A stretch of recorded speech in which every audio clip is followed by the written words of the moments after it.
तो जय हिंद साथियों। और आज के वीडियो में हम लोग बात करेंगे रेलवे ग्रुप डी जो 32,000 कुछ सीट आया है तो उसके बारे में। तो जिसमें ये सौरभ जी है और हमको तो पहचानते हैं पप्पू। नमस्ते। तो ये सौरभ जी है और ये भी ट्रैकमैन है।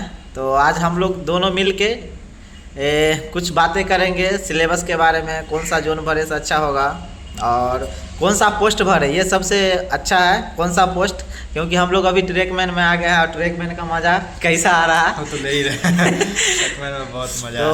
तो हम लोग पोस्ट के बारे में भी बात करेंगे और कहाँ भरे और सिलेबस कहाँ से पढ़े, कौन सा बुक पढ़े, स्टैंडर्ड कौन सा बुक अच्छा है।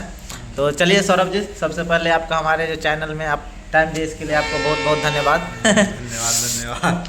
तो सबसे पहले अभी जो 32,000 कुछ सीट आया है तो आप कौन सा जोन प्रेफरेंस करेंगे भरने के लिए? मेरे हिसाब से अभी सबसे बढ़िया जोन है वेस्टर्न रेलवे।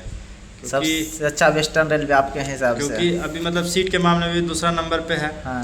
ऊपर से मतलब वहाँ पे क्या है कि पिछले बार मतलब मैं वहीं से था, वेस्टर्न रेलवे से। मैं रतलाम डिवीज़न था, मैं तो यहाँ पे म्यूचुअल करा के आया हूँ। तो वहाँ पे मतलब क्या है कि कट ऑफ आपका मीडियम रहता है, ना ज़्यादा कम ना ज़्यादा बहुत ज़्यादा भी बोल सकते हैं। जैसे तो आपका वेस्टर्न रेलवे पिछला बार कितना सिलेक्शन हुआ था, आप कितना नंबर लाए थे? मेरा तो 80 नंबर था, पर 80 प्रेफरेंस चूँकि ट्रैकमैन था जिसके कारण से हमको जो है मिला ट्रैकमैन। फर्स्ट डीबी में हुआ था मेरा। यानी नंबर आप बहुत अच्छा लाए थे लेकिन फर्स्ट प्रेफरेंस ट्रैकमैन दिए कट ऑफ थे। वहाँ का 64 गया था वहाँ। तो इसीलिए आप लोग इस बार जो वैकेंसी आया है उसमें आप लोग पोस्ट अच्छा से भरिएगा। तो सबसे पहले आप जैसे ट्रैकमैन चूज किए तो ट्रैकमैन मिला, तो आपके हिसाब से इस बार कौन सा पोस्ट सबसे पहले डाला जाए? प्रमोशन के हिसाब से सबसे बढ़िया काम और प्रमोशन के हिसाब से देखें तो सबसे बढ़िया असिस्टेंट वर्कशॉप है। असिस्टेंट वर्कशॉप वो सबसे बढ़िया।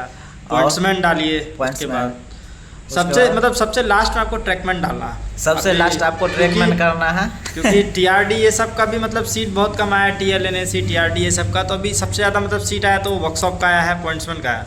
तो आप ये सबको देखिए कि ये सबको पहला प्रेफरेंस देने का कोशिश कीजिए। असिस्टेंट वर्कशॉप हो गया, पॉइंट्समैन हो गया, टीएलएनएसी हो गया, टीआरडी हो गया। यानी कहने का मतलब है आप इंजीनियरिंग विभाग सबसे लास्ट में चूज कीजिए, उसके बाद ऊपर जो भी अच्छा वैकेंसी है।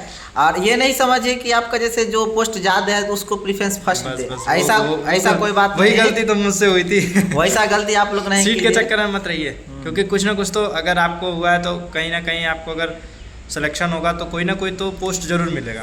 पर आप अपने तरफ से ये गलती मत कीजिए कि आप ट्रैकमैन पहले चूज कर लीजिए और बाद में हो जाने के बाद जैसे मैं पछताया और बहुत सारे लोग पछता रहे हैं, ये मत पछताइएगा कि मुझे ट्रैकमैन मिल गया। अगर आप प्रेफरेंस कम से कम नहीं डाले रहिएगा, अच्छा नंबर आएगा तो हो सकता है आपको बढ़िया पोस्ट मिल जाए। यानी इनका कहने का ये मकसद है कि आप लोग उसमें एक भी सीट है लेकिन अच्छा प्रेफरेंस है, अच्छा जॉब है, तो आप पहले एक नंबर पे उसको चूज किए। ट्रैकमैन आपको एक नंबर में नहीं होगा तो ट्रैकमैन आपको बाद में मिलेगा ही, लास्ट में कोई ऑप्शन नहीं है। तो इसीलिए सबसे बेस्ट जो ऑप्शन है, बेस्ट जॉब है, उसको पहले प्रेफरेंस दीजिए। उसके बाद नीचे आप जो भी डाल दीजिए वो तो आपका कोई ना कोई मिलेगा ही। अच्छा नहीं मिला तो बुरा ट्रैकमैन रखा हुआ है सिलेक्शन ट्रैकमैन तो रखा ही हुआ है, ट्रैकमैन आपको। और अगर मतलब नहीं, जिनको अगर ऐसा नहीं लगता है, बहुत सारे लोग ये सोचते हैं कि नहीं सीट ज़्यादा है ट्रैकमैन डालना, तो उसके हिसाब से मैं कहूँगा कि आप एनएफआर डाल दो।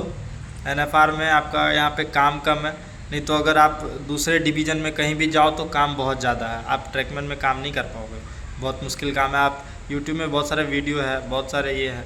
और मैं लोग तो मतलब हम लोग तो अभी सफ़र कर ही रहे, और मैं तो सफ़र करके आया वहाँ, रतलाम से सफ़र करके आया वहाँ पे। अच्छा, ये म्यूचुअल का सफ़र हम लोग बाद में बात करेंगे। और आज सबसे मेन मकसद है, आप 80 नंबर लाए, बहुत अच्छा नंबर लाए। आपका उस समय रॉ मार्क्स कितना था, नॉर्मलाइजेशन? मेरा रॉ मार्क्स 78 था, नॉर्मलाइज होकर 2 नंबर बढ़ा 80 हो गया। यानी 78 था, नॉर्मलाइजेशन का 84 हो गया, 80 हो गया। तो आप कौन कौन सा बुक प्रेफरेंस करेंगे इस बार जो ग्रुप डी आया है, और सिलेबस के हिसाब से बेस्ट जो बुक है, क्या टेस्ट देना है, कौन सा टेस्ट मारना है, आप उसको टेक्स्ट बुक में तो हर दिन एक मॉक मारिए, कम से कम फुल टेस्ट का मॉक मारिए। साइंस के लिए आपके लिए सबसे बेस्ट है कि आप जो है अगर मतलब यूट्यूब से पढ़ते तो बहुत सारा टीचर है, तो उसके लिए साइंस मैग्नेट जो है वो पढ़ाते हैं, नीरज सर, साइंस में नीरज सर, अच्छा, वो बढ़िया पढ़ाते हैं। अगर आपको यूट्यूब से पढ़ने में मन नहीं लगता है तो आप एनसीईआरटी का बुक ले लीजिए, आराम से 9-10 का पूरा पढ़ लीजिए। एक पॉइंट टू पॉइंट अगर आप पढ़ लेते हैं तो आपका साइंस बहुत अच्छे से क्लियर हो जाएगा।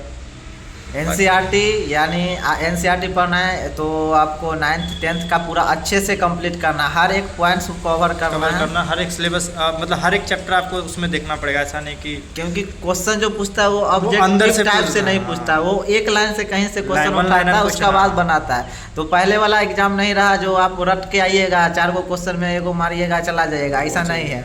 आपको थ्योरेटिकल पढ़ना होगा, थ्योरेटिकल से आपको आंसर मिलता है, थ्योरी से ये पढ़े तो इसका ऑप्शन ये चीज़ है क्या कि आपको उसमें मतलब चैप्टर अगर पढ़िएगा तो उसमें न्यूमेरिकल मिलेगा, न्यूमेरिकल प्रैक्टिस कीजिए, वो पढ़ते रहेगा तो आपका कॉन्सेप्ट भी क्लियर हो जाएगा, न्यूमेरिकल भी आप प्रैक्टिस कर लेंगे तो आपका न्यूमेरिकल भी जो है उसका भी पोर्शन आपका मजबूत हो जाएगा।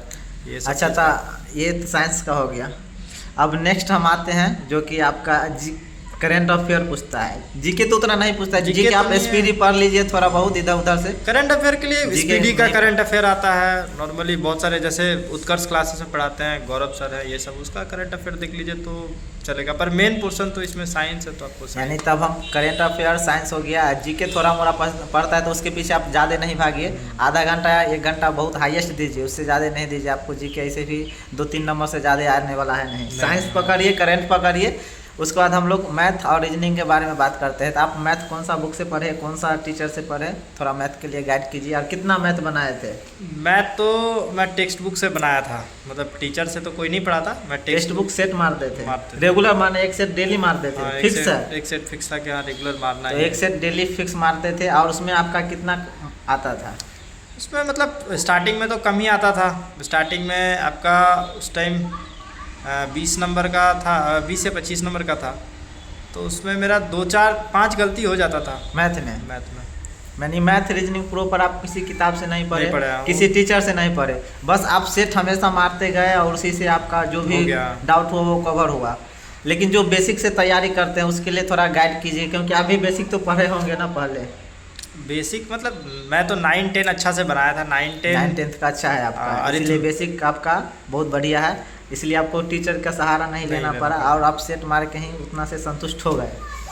ऐसे तो अगर अरिथमेटिक ये सारा पोर्शन है तो आदित्य रंजन सर है, उनसे पढ़ लीजिए मैथ के लिए। हाँ मैथ के लिए आदित्य रंजन सर है। रीजनिंग आपको पढ़ना है तो दीपक पांडे है, दीपक पांडे जी, उनसे पढ़ लीजिए रीजनिंग, वो अच्छा पढ़ाते हैं आपके। आदित्य रंजन सर से अरिथमेटिक पढ़ लीजिए, आपका कॉन्सेप्ट क्लियर हो जाएगा।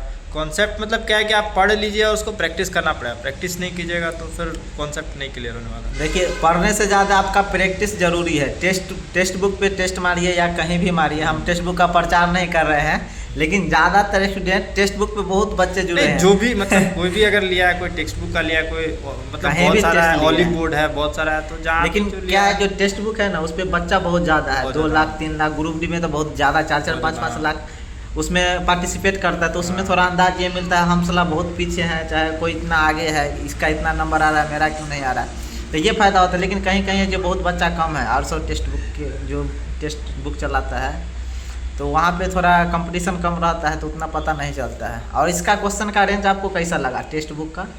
टेक्स्ट बुक का मतलब पहले से तो बहुत बढ़िया कर दिया, पहले से बहुत बढ़िया पहले से है। बहुत और बढ़िया आप इतना जो टेक्स्ट बुक में मार के जाइएगा वहाँ पे अगर आपका अच्छा एक्यूरेसी बना तो वहाँ भी उतना आप मार के आ मार लीजिएगा, ये आराम उसमें से। हम देखे हैं, हम भी एग्ज़ाम दिए हैं, हम भी अभी भी तैयारी कर रहे हैं और LP दिए, टेक्नीशियन दिए, तो दोनों में मेरा यहाँ पे जितना आ रहा था टेक्स्ट बुक में वहाँ भी उतना हम लेके आए हैं। तो उसके बारे में हम लोग बाद में बात करेंगे कितना लेके आए हैं। तो उसके बाद आपका PT हुआ, पीटी हुआ उसके बाद। PT में कहाँ हुआ था और कैसे PT मेरा- कितना दिन प्रैक्टिस किए थे? पीटी मैं रतलाम में हुआ था, मैं इसके लिए 1 महीना प्रैक्टिस किया था, दौड़ 1 के महीना लिए। बस ना, उसके बाद एक PT महीना। हो गया था, उसके बाद मेरिट बना और मेरिट ज्वाइन बन किया। गया। तो सबसे पहले आप ज्वाइन कहाँ किए थे? सबसे पहले मैं रतलाम डिवीजन में था, कांसुड़ी स्टेशन नाम है, हाँ हाँ, वो गोधरा के पास है, वहाँ पे आप ज्वाइन सबसे किए। पहले मैं- वहाँ पे कितना दिन काम किए फिर इधर आके अभी म्यूचुअल करा के इधर आए हैं? जैसे हम अभी हैदराबाद से म्यूचुअल करा के आए हैं डिब्रूगढ़, और ये भी आए हैं उधर से ही, तो वहाँ पे कितना?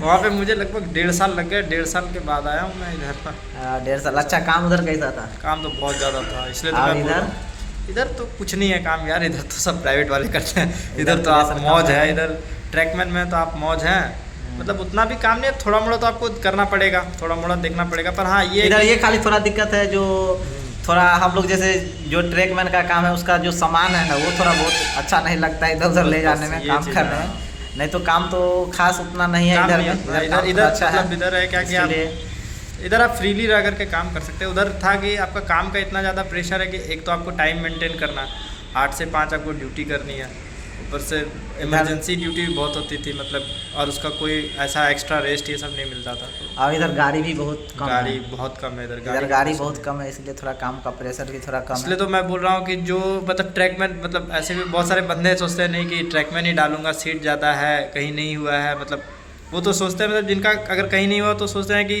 कहीं भी हो जाए, किसी भी तरीके से हो जाए। तो उसके लिए तो मैं बोलूँगा भाई NFR डाल दो, और ट्रैकमैन में अगर डाल रहे हो तो NFR डाल दो। बाकी बात दूसरे पोस्ट में हो तो वेस्टर्न रेलवे डालो, वो बढ़िया जो है। ट्रैकमैन में आदमी बहुत तो रोने लगता है, इतना काम ज़्यादा होता है कहीं कहीं, तो बहुत आदमी रोने लगता है, बहुत आदमी जॉब छोड़ देता है। जिसका आर्थिक स्थिति अच्छा वो ट्रैकमैन में करना नहीं चाहता है, और जिसका आर्थिक स्थिति थोड़ा कमज़ोर है, सोचता है हम डिपार्टमेंटल दे के जाए, तो वो लोग रुक जाते हैं बहुत सारे बच्चे। तो और कोई डाउट होगा आप लोगों को तो प्लीज़ कमेंट करके ज़रूर बताइएगा, हम आगे वीडियो बनाते रहेंगे आप लोगों के लिए। मिलते हैं नेक्स्ट वीडियो में। जय हिंद।